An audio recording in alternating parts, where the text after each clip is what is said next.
Now about आयसोमरिझम in इथर. इथर मधलं आयसोमरिझम आता आपल्याला लक्षामध्ये घ्यायचं आहे. तीन प्रकारचं आयसोमरिझम आपण या ठिकाणी पाहणार आहोत. एक आहे फंक्शनल आयसोमरिझम, दुसरा आहे चेन आयसोमरिझम आणि तिसरा आहे मेटॅमरिझम. तर सगळ्यात पहिले फंक्शनल आयसोमरिझम. चला एक काम करू आपण. या ठिकाणी पहिला इथर मी तुमच्या समोर काढतो आणि तो जो इथर आहे तो आहे CH3OCH3. याला आपण नाव दिलं होतं डायमिथिल इथर. डायमिथिल इथर किंवा IUPAC नेम दिलं होतं आपण याला मिथॉक्झीमिथेन. मिथॉक्झीमिथेन. चला याचा फॉर्म्युला काय तयार होतो बघा. 2 कार्बन यामध्ये आहेत C2, 6 हायड्रोजन आहेत H6 आणि O, C2H6O. आता एक काम करा, 2 कार्बनचा अल्कोहोल लिहू आपण. CH3CH2OH. काय याचा कॉमन नेम सांगितलं होतं आपण? Ethyl alcohol. आणि IUPAC नेम काय होतं? इथेनॉल. बरोबर आहे. याचा सुद्धा फॉर्म्युला तयार करा. 2 carbon item C2, 3 + 2 + 1 6 hydrogen item आणि 1 ऑक्सिजन C2H6O. म्हणजे हे जे 2 कंपाऊंड्स आहे या दोन्ही कंपाऊंडचा मॉलिक्युलर फॉर्म्युला सेम आहे पण फंक्शनल ग्रुप मात्र डिफरंट आहे. Compound with the same molecular formula but different functional group, they are called as functional isomer. Compound with same molecular formula but different functional group, they are called as functional isomer. So here dimethyl ether and ethyl alcohol are functional isomer. का बरं? कारण हे दोघं असे compound आहे ज्यांचा molecular formula same आहे पण फंक्शनल ग्रुप डिफरंट आहे. इथे फंक्शनल ग्रुप आहे डायव्हॅलंट ऑक्सिजन, इथे फंक्शनल ग्रुप आहे OH. म्हणजे these are the compound with the same molecular formula differ by functional group, they are called as, यांना काय म्हणणार तुम्ही? They are called as functional isomer. हे एकमेकाचे फंक्शनल आयसोमर आहे असं म्हणता येईल. डेफिनेशन फंक्शनल आयसोमरची, दे आर द कंपाऊंड और they are the isomer with the same molecular formula but different functional group. दुसरी कन्सेप्ट आहे चेन आयसोमर. आता चेन आयसोमर काय कन्सेप्ट आहे बघा. समजा हा एक इथर काढला मी CH3O, CH2 CH2 CH2 CH3. बरोबर आहे. याचा IUPAC नेम येईल 1-methoxybutane. 1-methoxybutane. दुसरा एक इथर काढतो मी CH3O, CH2 CH3 CH3. याचं जे IUPAC नेम येईल ते असेल 1-methoxy 2-methyl propane. हे त्याचं IUPAC नेम आल्याचं आपल्याला दिसेल. हा पहिला कार्बन, हा दुसरा, हा तिसरा. बरोबर. मग नाव काय याचं? 1-methoxy 2-methyl propane. चला या दोघांचाही मॉलिक्युलर फॉर्म्युला बघू आपण काय. कार्बन मोजा 1 2 3 4 5 C5. Hydrogen 3 + 2 5 7 9 12 C5H12. याचं पण काउंटिंग केलं तर C5H12 आणि दोघांकडे ऑक्सिजन आहे. म्हणजे these are the compound having same molecular formula but differ by number of carbon atoms in a straight chain. Here 4 carbon atoms are there in a straight chain. Here 3 carbon atoms are there in a straight chain.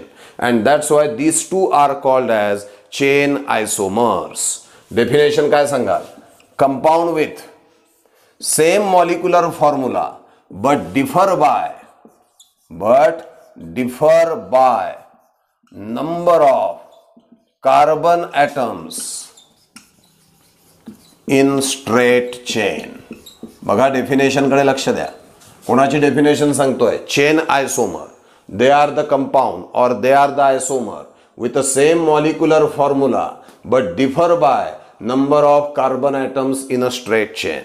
हे दोघं जण असे आहे की दोघांचा molecular formula same आहे but differ by number of carbon atoms in a straight chain, and that's why these two are called as chain isomers.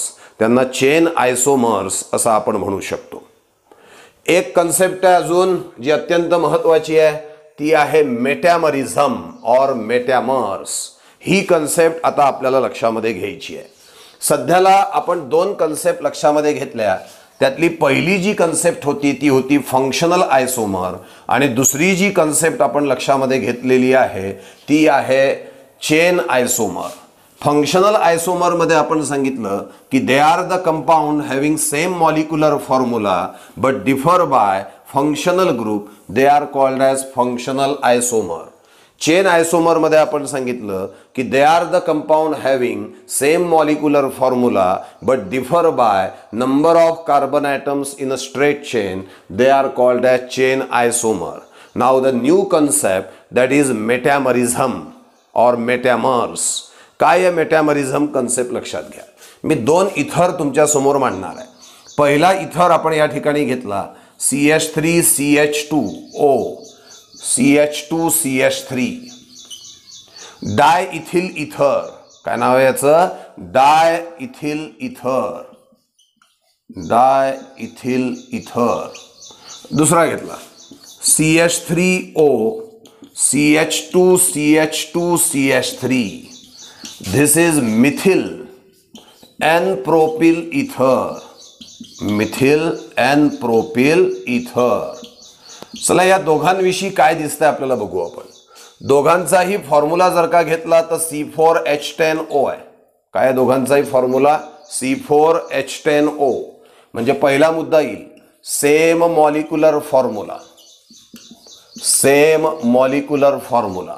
दुसरं, दोघांमध्येही फंक्शनल ग्रुप डायव्हॅलंट ऑक्सिजन आहे, म्हणजे same functional group. Molecular formula ही same आहे आणि functional group सुद्धा same आहे. मग फरक काय आहे? But differ by the type of alkyl group attach to the polyvalent functional group. Different alkyl groups are attach to the same functional group. Functional group तोच आहे, पण या ठिकाणी दोन्हीही इथिल आहे. इथे मात्र मिथिल आणि एन प्रोपिल आहे. म्हणजे या दोन इथर्समध्ये डायव्हॅलंट ऑक्सिजनला अटॅच असणारे जे अल्किल ग्रुप आहेत ते डिफरंट आहे. वाक्यात कसं बोलणार बघा. पहिला मुद्दा दिला होता सेम मॉलिक्युलर फॉर्म्युला पाहिजे, दुसरा सांगितला होता सेम फंक्शनल ग्रुप पाहिजे बट डिफरंट अल्किल ग्रुप. तिसरं, different alkyl group attach to same polyvalent functional group, same polyvalent functional group. Polyvalent म्हणजे असा फंक्शनल ग्रुप ज्याची व्हॅलन्सी एकापेक्षा जास्त आहे. इथरमध्ये जो फंक्शनल ग्रुप आहे तो डायव्हॅलंट आहे, म्हणजे त्याची व्हॅलन्सी एकापेक्षा जास्त आहे. मग हा डायव्हॅलंट आहे तर हा कोणत्या भाषेमध्ये येतो? पॉलीव्हॅलंट. ज्याची व्हॅलन्सी एकापेक्षा जास्त तो पॉलीव्हॅलंट होणार. मग आता काय बघा, दोघांचा मॉलिक्युलर फॉर्म्युला सेम आहे, दोघांचा फंक्शनल ग्रुप पण सेम आहे, but different alkyl group attach to same polyvalent functional group असं जर का तुम्हाला दिसलं तर ते एकमेकाचे मेटॅमर्स आहे आणि या फेनॉमेनाला म्हटलं जातं मेटॅमरिझम. डेफिनेशन ऐका. What are metamers? They are the compound having same molecular formula, point number 1. having same functional group, point number 2, but different alkyl group attached to same polyvalent functional group, different alkyl group attached to same polyvalent functional group, they are called as metamers.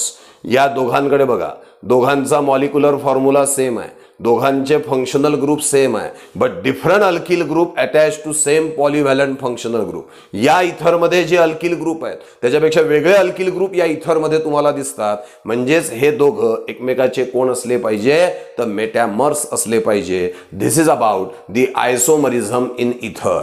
3 प्रकारचं isomerism आपण इथरमध्ये बघितलंय. Functional isomer, molecular formula same, differ by functional group. Ethers are functional isomers of alcohol. बरोबर आहे. Methyl अल्कोहोलला functional आयसोमर अस्तित्वात नाही, कारण methyl alcohol आहे CH3OH.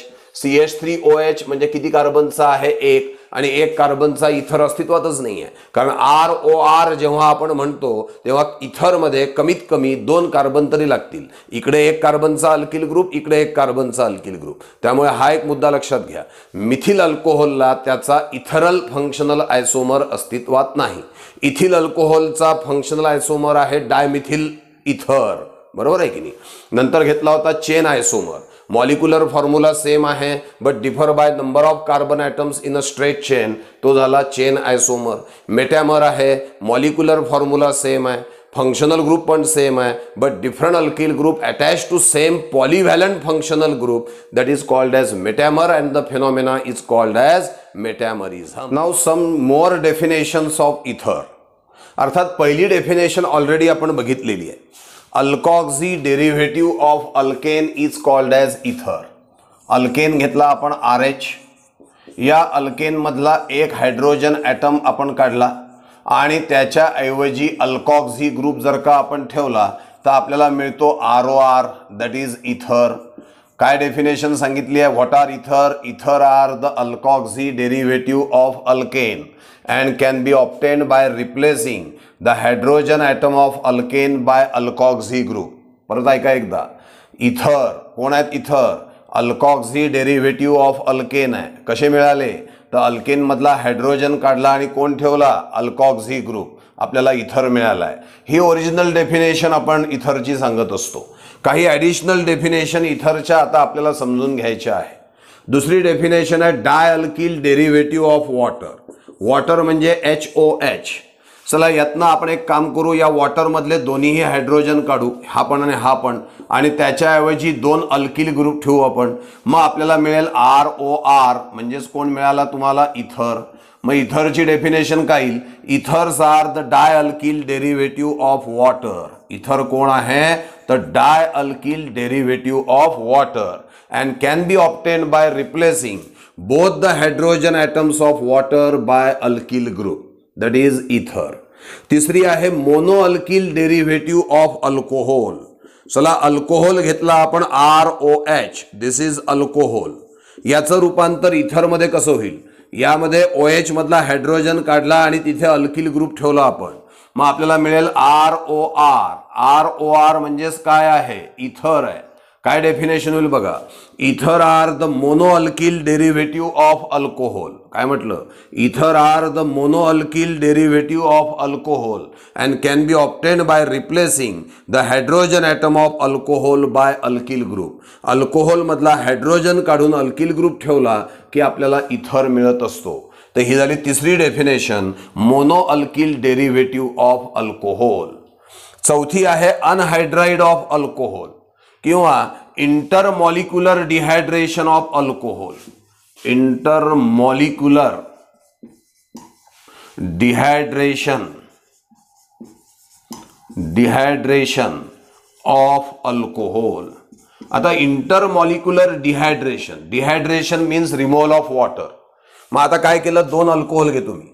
ROH हा एक मॉलिक्युल, ROH उलटा लिहिला हा दुसरा मॉलिक्युल. यातनं वॉटर रिमूव्ह करायचा. याचा OH, याचा H, गेला water. Intermolecular dehydration of water. Intermolecular म्हणजे 2 वेगवेगळे मॉलिक्युल आणि त्यातनं डिहायड्रेशन म्हणजे पाणी बाहेर काढायचं. मग काय राहिलं सांगा? वॉटर तर बाजूला पडेल आणि ROR मिळेल. वॉटर बाजूला पडलं की आपल्याला काय मिळतोय? ROR म्हणजेच कोण मिळालेला आहे? इथर. याला 2 नावं दिले आपण. इंटरमॉलिक्युलर डिहायड्रेशन ऑफ अल्कोहोल और अनहायड्राइड ऑफ अल्कोहोल. अल्कोहोलचे 2 मॉलिक्यूल घ्या, त्याला अनहायड्राइड म्हणजे त्यातनं पाणी बाहेर काढा. मग 2 मॉलिक्युल्स ऑफ अल्कोहोलमधनं वॉटर बाहेर काढलं की तो झाला अनहायड्राइड ऑफ अल्कोहोल आणि तो अनहायड्राइड ऑफ अल्कोहोल म्हणजेच कोण आहे? इथर. याला वेगळी भाषा पण वापरली आपण. The intermolecular dehydration of alcohol is also called as ether. म्हणजे किती डेफिनेशन बघितल्या आपण? 4. पहिली आहे alkoxy derivative of alkane is called as ether. Alkane मधला हायड्रोजन काढायचा, त्याच्याऐवजी अल्कॉक्सी ग्रुप ठेवायचा, तुम्हाला इथर मिळेल. दुसरी डेफिनेशन होती डायअल्किल डेरिव्हेटिव्ह ऑफ वॉटर. वॉटर मधले दोन्ही हायड्रोजन काढायचे, 2 अल्किल ग्रुप ठेवा, तुम्हाला मिळेल इथर. तिसरा होता mono alkyl derivative of alcohol. ROH म्हणजे अल्कोहोल घ्या, त्यातला हायड्रोजन काढा, तिथे अल्किल ग्रुप ठेवा, तुम्हाला मिळेल इथर. चौथा होता अनहायड्राइड ऑफ अल्कोहोल किंवा इंटरमॉलिक्युलर डिहायड्रेशन ऑफ अल्कोहोल. तर आपण 2 अल्कोहोलचे मॉलिक्यूल घेतले, त्यातनं वॉटर एलिमिनेट केलं, तर आपल्याला मिळाला ROR म्हणजे कोण आहे इथर. तर all this is about the इथर. पहिल्यांदा आपण डेफिनेशन बघितली, नंतर त्याचं क्लासिफिकेशन बघितलं, नंतर नॉमनक्लेचर बघितलं आणि काही एक्स्ट्रा डेफिनेशन सुद्धा आपण या ठिकाणी लक्षामध्ये घेतलेले आहे. तुम्ही हे व्यवस्थित वाचा आणि व्यवस्थित लिहून बघा, म्हणजे तुम्हाला हे समजेल. या ठिकाणी हे चॅप्टर आपण इथेच थांबवू. थँक्यू.